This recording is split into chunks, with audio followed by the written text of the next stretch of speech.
let's talk about how you can buy property, okay, with none of your own money. Okay, what I mean is I just made a video talking about how you can buy a property with no credit. Okay, and one of the strategies that I gave is that sellers will finance you. Like they'll allow you to buy their house, right?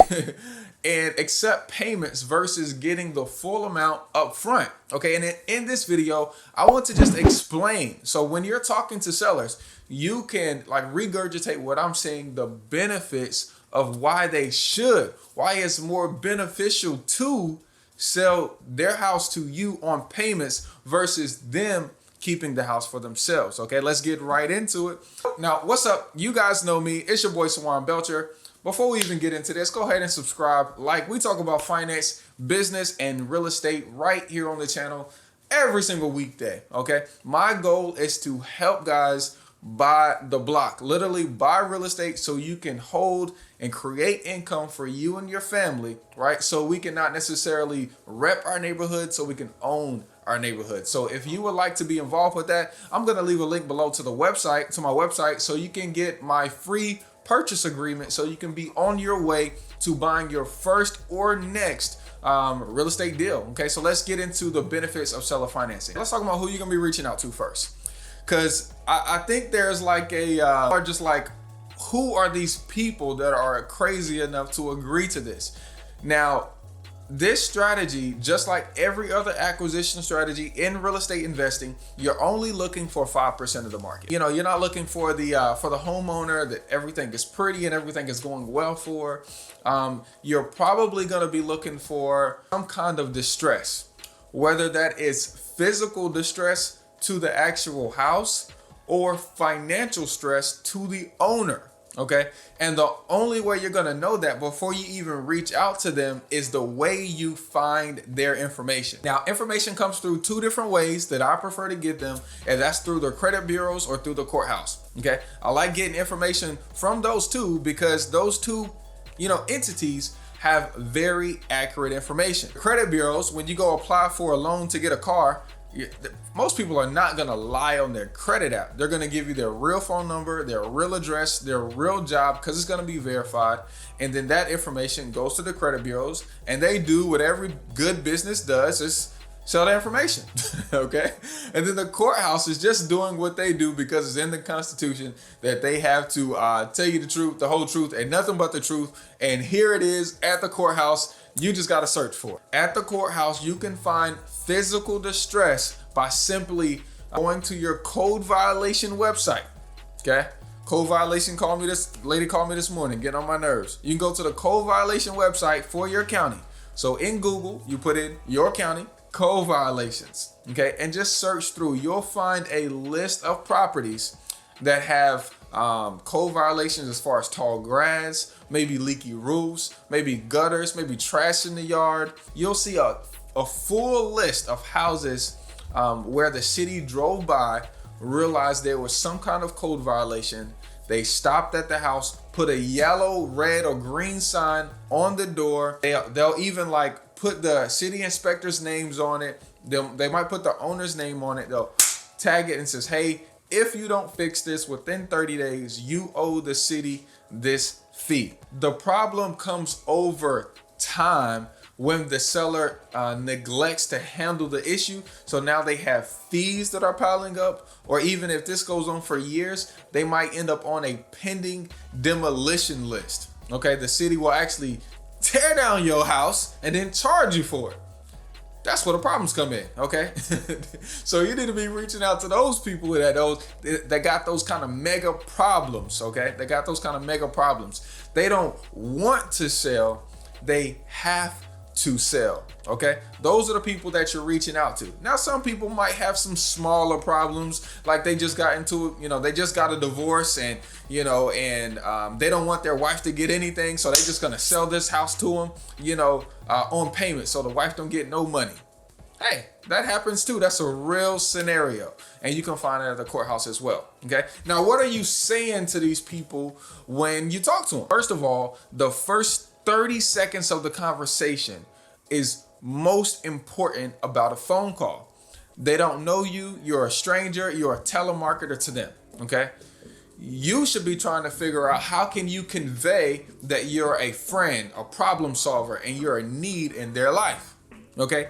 But you only have mere seconds to prove this, okay? Here's a couple things that you can do to help stay on the phone. Number one is, since you know their name already, go ahead and call them out by name, okay? When your mother calls you, she don't say, hey, can I speak to Sawan? She said, hey, Sawan, how you doing? So that's the way you should speak to your sellers when you're calling them for the first, second, third, fourth, fifth time, whatever. Say, hey, Mr. Seller, how are you doing? Okay. Number two, get straight to the point. Okay. You might want to practice this with a friend or family member. Get straight to your elevator pitch. I know this phone call's out of the blue, but I saw that you had a property on 123 Main Street.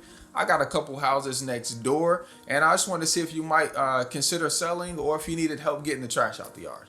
Like throwing something else in there, because at the end of the day, these people are going through a real life problem and you're there to solve it, okay? So you don't want to get straight to the punch and say, hey, I only want to sell, I only want to buy, and that's all I can do for you. No, you want to come from a place of you're a servant and you're here to help. You're a neighbor, okay? And then lastly, on that phone call, is break the phone call up into multiple phone calls, okay? The law of seven says that you have to do something 7 times for it actually to work. So since you know that, okay, you don't have to just try to get all of it taken care of in one phone call when you first meet them, okay? All right, so after you actually talk to them, you got them on the phone, okay? You need to say don't say the words seller financing. You need to say words that help them get through their issue. Okay, I have a course where I break down in 50 different videos in much detail, and we even have coaching calls to help you get through the course and actually implement, and I'll leave a link below for that. Let's say he has 30 rental properties. His dad left them to him, and right now he uses that income to live his life for him. Then clearly he understands passive income, but if you're on the phone and he gave you a problem, okay, maybe he's having a problem with a tenant or houses needing work, you as the real estate investor, as a smart real estate investor, you have to point out the benefits of seller financing. Benefit number one, the seller does not have to manage people in a seller financing transaction, okay? As a landlord, we have to manage the property manager if we have to. We have to manage the handyman, okay? We still have to deal with the tenant sometimes as well. We gotta deal with the insurance guy. They're responsible for any responsibility that the city requires on them, okay? Matter of fact, the landlord doesn't even get any kind of help whenever there's a pandemic like we just went through during COVID. But you know what? The lender always gets paid, okay? The lender gets paid every single month, a consistent number, and it never stops until the loan is fulfilled. They know exactly how much they're gonna get paid by exactly the date. If sellers understand the power of cash flow and consistent income, if you're able to point out this one benefit and explain it well, you'll get their attention, okay?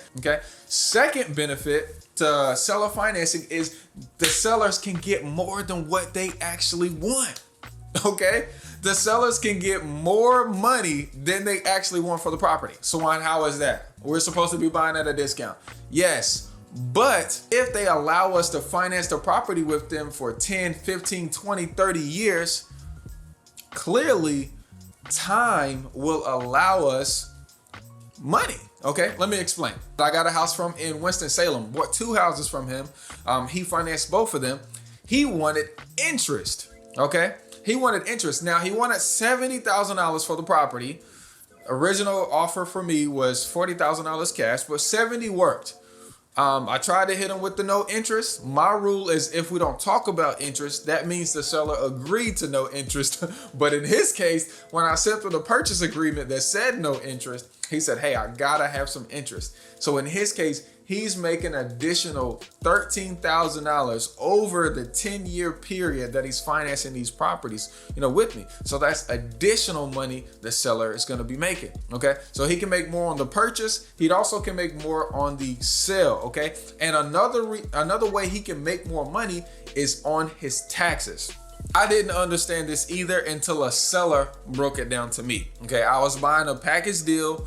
I think it was like 6 houses. And what the attorney explained at the closing table to the seller was, hey, I need you to fill out a W-9 form. The seller said, well, why do you need me to fill out a W-9? He said, well, the money that Sawan gives us goes into our escrow account. Okay.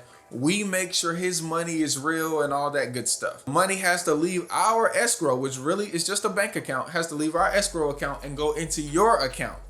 And at the end of the year, when my business files taxes, I need to explain to them that the money that Sawan gave me is not a profit. I need to explain to them that I gave it to you and is a profit for you. So you're gonna have to report to the IRS that you got this money, because I'm reporting it to the IRS that I gave you this money.